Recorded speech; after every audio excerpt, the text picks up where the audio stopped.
Have you ever had a seam fray so badly it looked completely beyond repair? I thought this one was finished, but let me show you how I saved it. It's a simple and neat repair, and you can use it on quilts and clothing. I'm going to show you how I do a repair on fabric that's really fraying. You can actually use this method on all kinds of seams. I did the same thing a couple of weeks ago on a t-shirt of my son's that had come apart at the seams and just frayed out. Now, this is really quite difficult to see. But right there, this has come apart. So this quilt is quite old. I made it a few years ago. I spent a lot of time on it actually. Did a lot of Sashiko handwork and everything. But I use it every day on my bed. When I made it, I knew it was going to be used, and I knew at some point there'd have to be repairs done. This is Nara homespun fabric, which was really lovely to do sashiko on and to quilt with, but it does fray quite a lot. If you've ever used it, you'll probably know that for yourself. So here you can see this is just frayed out. Now, I can't just turn it under and repair it because it's frayed back to the seam. So the first thing I'm going to do is I'm going to unpick a little bit further along here so that I can see what I'm doing. And this is even going to be a little bit difficult because these colours are just really hard to see. So I'll go ahead and unpick that, and then I'll show you what I'm going to do next. The next thing I've got is this very small piece of dark fabric. Dark blue would be better. This is actually black. It's not going to show, so it doesn't really matter. And I've just cut it small enough to slide under that opening. And then I have this is Misty Fuse. Really any iron-on fusible will do, but this is the one that I'm going to use today. I'm going to put a small piece of that, about the same size, and I'm going to iron it onto there. Let me just cut that to size. I'm going to keep this on my piece of cloth there because if I don't, I'll lose it. Once you lay it down, well, when I lay it down, I always lose this stuff. The other thing that I have here is a non-stick pressing sheet, so it doesn't stick where I don't want it to. And I also have a piece of baking paper because I don't want it to stick to the iron or anywhere else. I'm just going to take this over to my iron. I'm going to put the plastic sheet so it's underneath it, and the baking sheet on the top, and I'm just going to iron that, and then some fusible will be stuck to the right side of my patching fabric. I'll show whether you can see that stuck on there. Just trim that little bit of excess off there. Let me take it away from my quilt though, because I don't want that stuck all over my quilt. And then the next thing I'm going to do is I'm going to slide this in this little opening. Ah, there it is.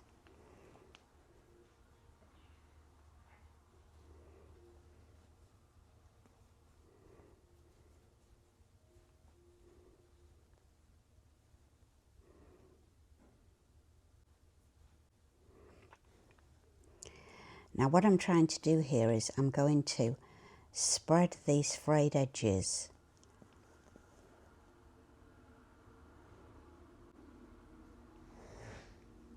onto this black piece, and at the same time I'm leaving a little bit of the black extended out so that I can fold that underneath.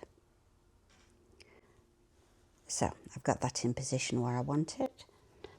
I'm going to put my little paper piece on the top. And I'm just going to iron that onto there. Doesn't take very long with this Misty Fuse for it to seal.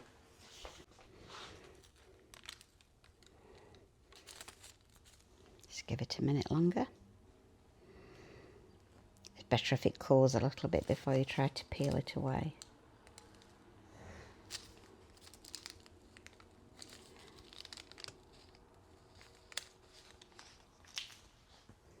Okay. Now,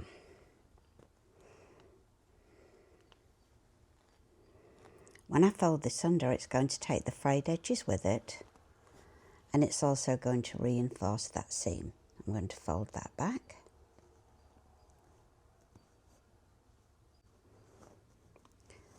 I'm going to make sure that's all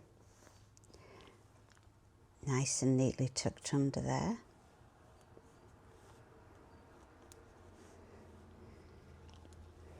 Now I'm going to bring my iron back now. I'm going to press on there again, and that mist diffuse will help it to adhere to the piece underneath. This time I don't need the paper because there's nothing on this top part.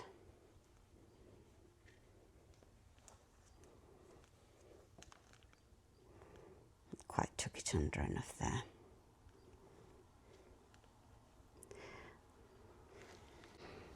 And I do have a little bit of mist diffuse there. I'll take it off later. I'm also going to pin this to help it stay in place. And now I'm just going to take a needle and thread, and I'm going to do a hand stitched row across there. The stitches will hold because there's that black fabric behind holding that fraying down, but the fabric itself is hidden by the edge of the frayed fabric. And no matter how careful I am, I always seem to manage to get a little bit of mist diffuse where I don't want it. So I'm just peeling a little bit of that off. So now all I've got to do is some stitching along this edge. I'm using a double thread for this. I don't usually do a double thread very often, but I want this to be strong. And I won't have to repair it again.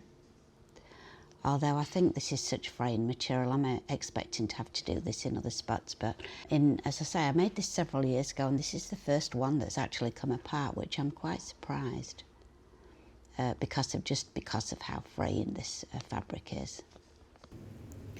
And you know, I put it in the washer and dryer. It's not particularly gently treated. My animals get up there and lay on it, so I think it's done pretty good. So this little repair didn't take very long.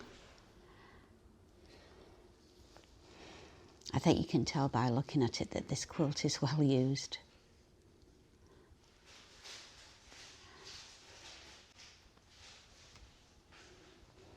The Sonara homespan was really nice, especially for doing the Sashiko on. And I ended up having quite a few bits of it left over and making some bags and purses and using it for some little borrow pieces. Take that pin out.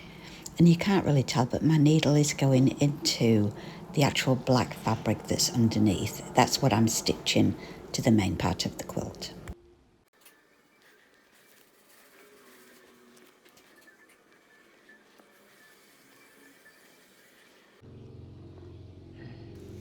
Now this navy blue fabric is making it really hard for me to see what I'm doing, to see where the thread's going. The one good thing about that is that it'll help the repair not to show at all by the time I'm done.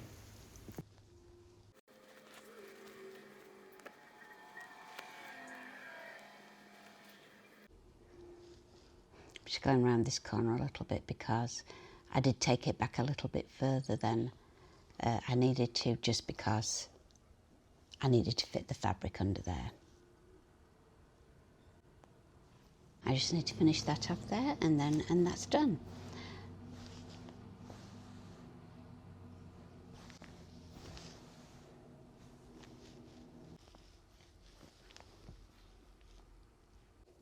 The last thing I'm going to do now is one row along there of hand quilting, just to finish it off and make sure it's all really secure. And then I'll take it to the ironing board and give it one more hot press with the iron, and that'll make sure that that's all fused underneath. That should be a nice secure fix. So I'll show you that when I've done it, and that's ready to go. Actually, it's going into the wash and then it's going back on my bed. So there's that repair done, and it's not invisible, but it's unnoticeable. I still haven't cleaned that little bit off, but I will do. In fact, I had to put a safety pin in it so I could find the right place to show you after I pressed it. That's really secure. It's not going to come apart again. and I'm quite pleased with that repair. So this is a good idea for repairing lots of things, quilts and seams and all kinds of things. So I'm going to put this in the washing machine now. This was just a short video on this repair, but if you like it, you want to see more ideas for sewing and quilting and Sashiko, please press the notification bell. Thanks for watching. Bye.